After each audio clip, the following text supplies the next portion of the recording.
My name is Abe McCann, and I am a member of the Pat Tillman West Campus Advisory Committee. I also serve as the Clinical Outreach Manager for Home Base Arizona. I am a native of Arizona. I'm a devil, and I've lived here my entire life, and I've been active in the veteran community, advocating for resources and programming for veterans and their families for about the past 10 years now. When I heard about this program, a little bit over a year ago or so, I was able to meet with Dr. J, and she said, hey, I have this great idea. I want to help veterans. I want to help their spouses. I want to empower them to get the necessary skills that they need to transition from their life in the military and start a career as a professional. And at first, we met, and there was a very basic program, but it was based on things that she had created in the past to empower women, to help them become entrepreneurs, to become professionals. And when I looked at the program, what struck me was, first of all, it was very well built. But two, in the course of our discussion, our meeting, she wanted to make something specifically for the military and veteran community. So she had identified the skill sets and things needed. And what she was trying to do now is to create the cultural competency to add to it. She was very serious and very focused on making sure that the program was adapted specifically for this community. And so she asked me, hey, how do I do this? How do I make sure that my message and my curriculum is effective and appropriate and things like that? So we set about making meetings, making introductions with women's groups, with veteran groups, economic development people, and anybody who would listen to us that had a hand in not only the military community, but those other communities. And really what differentiates this program from others was not only that level of research and accountability that she was holding herself to, but the end product was specifically created with input from those groups. People like myself, people, military spouses, veterans, other people who had worked in those communities.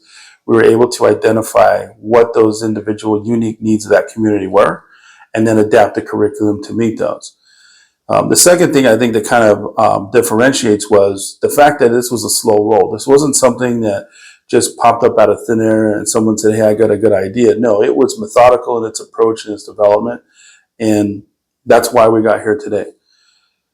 From somebody who has done a lot of work in economic development, helping people find jobs, helping people find training programs, it's been my experience that often the military spouse is left out.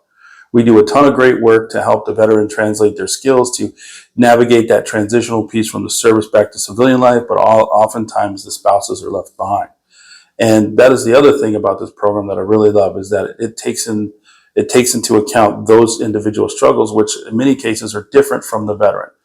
We're really good at solving veteran problems, but in this manner, there's not very many programs, and none that I think do a better job than this one.